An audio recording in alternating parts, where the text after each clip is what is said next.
Hello and welcome everyone to the continuation of our Petless, Beastmaster, and Summoner in Final Fantasy XIV discussion. If you haven't watched the first video yet, don't worry because I will be going over what we talked about briefly here. If you still want to watch it, I will leave a link in the description for you. For those of you who participated in the comments of the last video, well freaking done. I don't recall seeing a single bad comment. Disagreements were plenty, sure, but they were typically very well written and I gained a lot of insight from the differing perspectives. Now I did my best to interact with you guys and I enjoyed myself. If I didn't get to your comment though, don't worry. It was either because I had already responded to a similar point or you were simply in agreement. If after this there's still something that you think I missed, let me know. But with that out of the way, let's get going.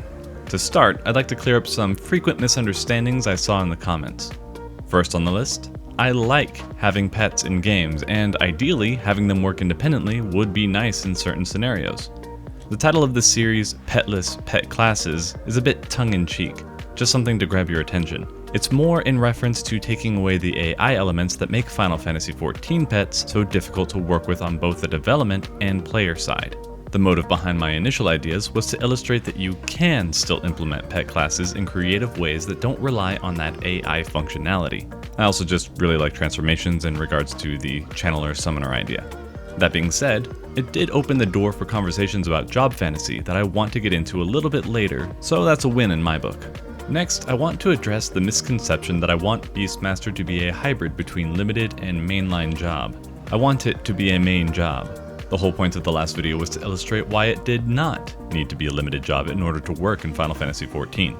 I brought up the Blue Mage spellbook as a fun way to still collect pets in a way that wouldn't alter the functionality of the job itself. It wouldn't make Beastmaster any more a limited job than playing instrument makes Bard a limited job. That is to say, it doesn't. I don't personally mind the limited job system, though I know plenty of you are not fond of it. But regardless, I think Beastmaster would gain more as a mainline job. Finally, I know you guys want a healer. I agree, but that's a topic for another day. Me suggesting Beastmaster in these changes isn't a pitch to have another DPS over a healer. It's just a bit of theorycraft to see how it could be implemented. You can still find each other in the comments to discuss possibilities, that's fine, but it's not something I'll be going over at the moment. Now for the meat of the discussion. The last video turned into a primarily summoner debate, and the points of view were varied, to say the least. The Beastmaster points were still very good, but not nearly as thorough. Of course, we don't have it in the game yet. So we'll start there because we have quite a bit more wiggle room to theorize. It will still allow me to address the most common points of contention that arose between both ideas: job fantasy and precedence. For those unfamiliar, the concept of a job fantasy is essentially what you want from a job when playing it based on its theme. Dragoon being a dragon knight, monk being a martial artist, paladin being a holy knight. These descriptors are still pretty vague, but that's the general idea. And I'm no stranger to wanting strong job fantasies. In my Monk and Stormblood video, I talked about what I felt the job fantasy for a monk was, and what I thought they needed to do to fulfill that fantasy better. The issue that arises is that these fantasies are not always consistent among players, yet they were often posed as, it has to be this way or it just won't be that job. I understand that the intention wasn't as black and white in many comments, but those who did comment at least made it very clear what you expected, what the job fantasies you wanted were. Now, this fantasy, this identity of the job is important to consider when designing anything. What is the identity? What does it do? What elements have to be present for it to feel like it deserves the name? This only becomes an issue in discussion when it becomes overly specific to the point of inflexibility. Considering the argument for precedence as well, like what iterations of these jobs have come before and what we should keep from those iterations, you still have to consider what is possible for the current iteration in the game it's in. What are the limitations of the game, what are the mechanics, and how do we need things to work? How can we make this job work in Final Fantasy XIV and have it still be this job? To be fair, for this discussion, we are certainly towing that line here and there. And we can have differing opinions on what makes sense to us individually, sure, but many fell into the trap of no one will enjoy it if it's done this way.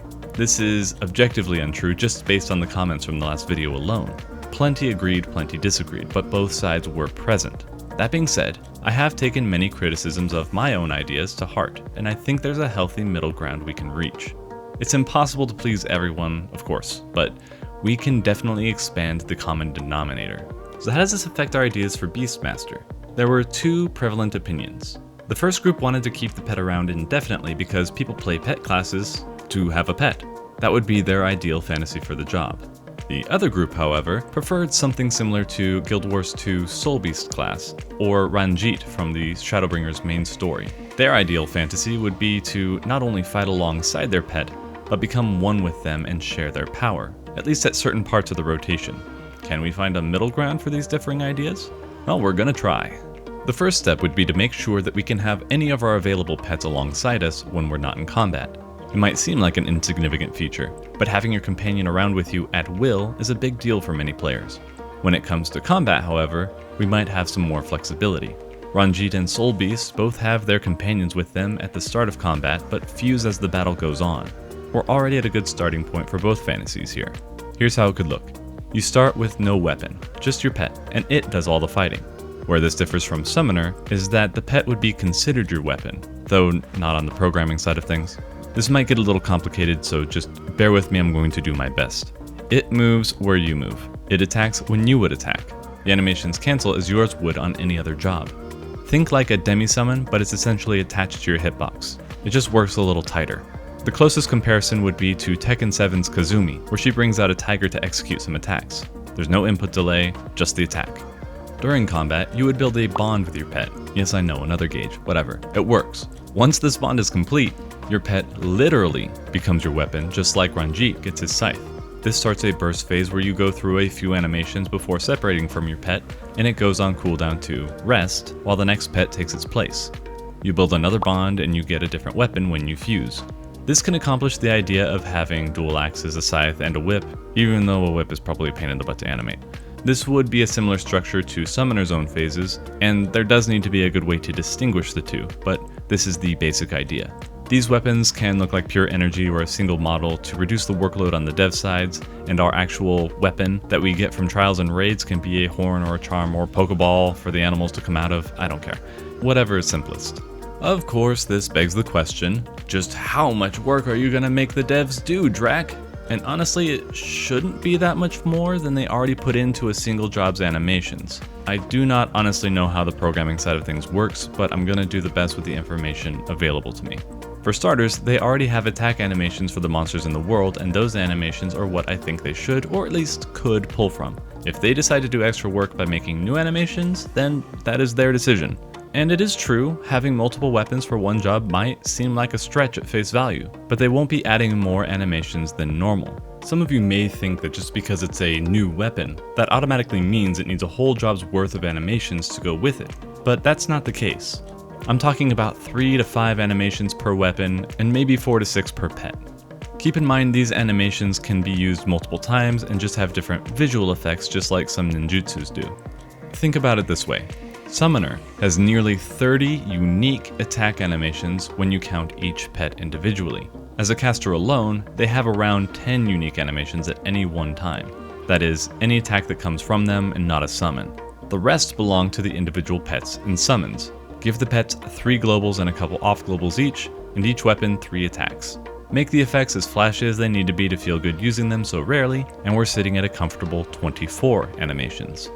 Now, side note real quick, a lot of people consider this rotation-based pet swapping to be too much like monk stances and, quote, people don't want monk with an eggy. I'm singling out this quote, but it encompassed the idea several people had.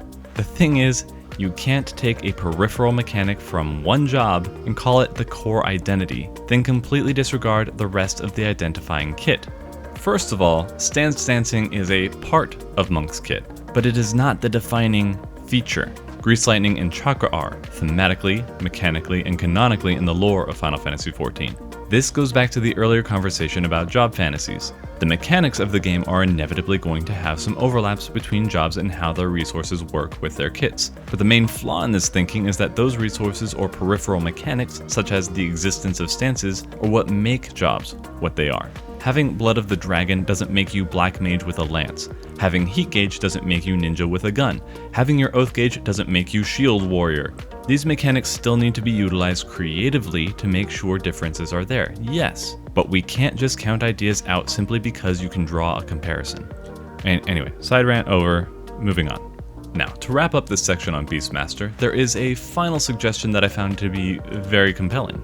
That idea was to not have multiple pets, but one, a baby behemoth, to be precise. The beginning of the questline would have you look into some poachers that are upsetting the natural balance with their overhunting. They have a behemoth cornered, and it's not fighting back full force because it has a baby to protect. The story can split here, with either you fighting off the poacher, but the mother loses her life, leaving her young one defenseless, and therefore perfect for your new adventuring companion. Or the mother lives, but sees you as a capable caretaker and leaves the child with you as it goes off to fend off poachers in other areas since it doesn't need to look after its young one. I say the split here because I pitched the first one to my wife and she was all, "No, that's so sad." And I'm like, "Yeah, but it makes sense that way." And she's like, "No, why does she have to die?" I'm like, "Why would she leave her child with a person?" "I don't know, but I don't want her to die." So, whatever. As far as I'm aware, there's nothing in the lore that says mother behemoths don't eat their children onto the nearest strong adventurer, pure of heart and strong of body, as some rite of passage. Koji can make it happen, I guess. But yeah, let me know in the comments why you think my idea makes more sense. I'm just kidding, sweetheart. I love you. I'm sorry. Either way, the same general idea from before would apply to this new behemoth as it follows you around and grows stronger alongside you. Instead of splitting up animation resources on numerous pets, we get more for the behemoth, and we still get the fusion mechanic where it becomes our axes or scythe or whip or whatever the devs please it to be. The limit break level 3 with either idea could be a king behemoth coming in to end the existence of whatever's in front of you, with the attack varying based on whatever role this job would take. And that's it for Beastmaster so far.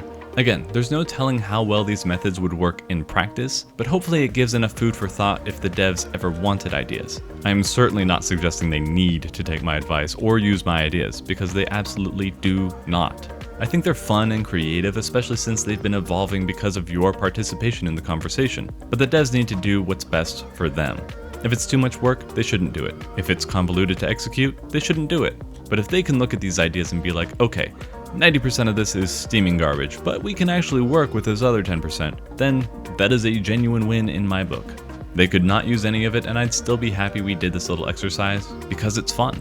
Now then, on to Summoner. First of all, I hear you.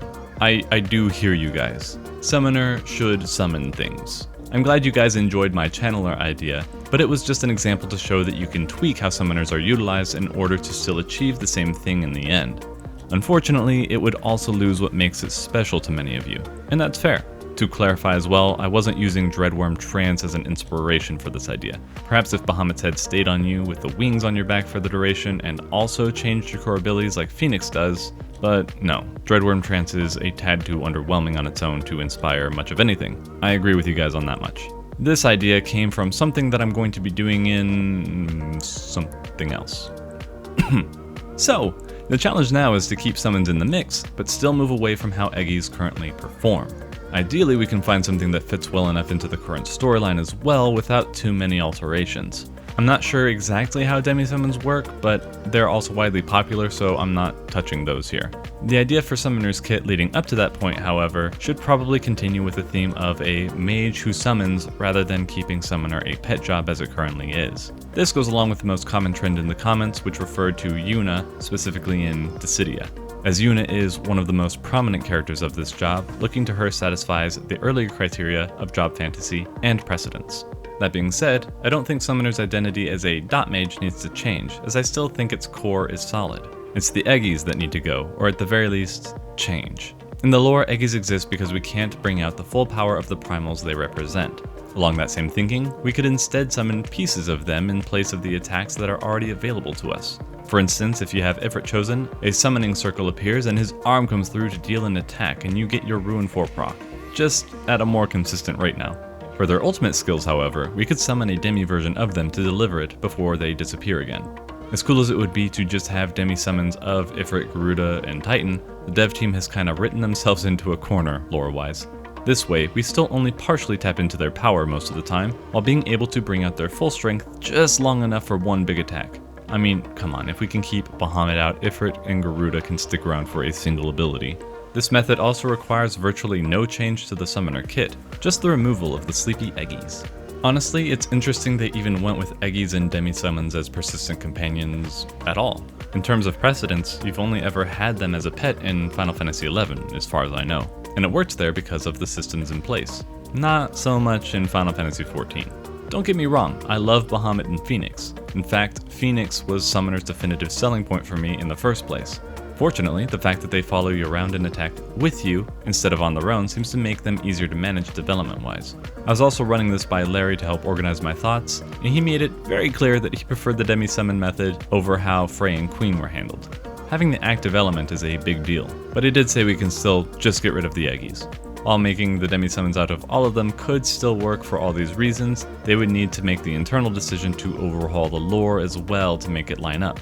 Hopefully this idea is approaching the best of both worlds. And that's about it for this video. What did you guys think? Warmer? Colder? Did you get a spur of inspiration as you listened? Share your thoughts and ideas below in the comments.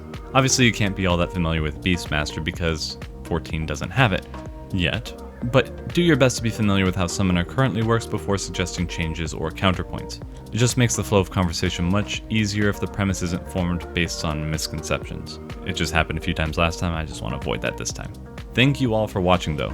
This has been so much fun so far, and I hope we can keep working on this together, for one more video at least. I hope you have a great rest of your day, God bless you all, and I will see you next time.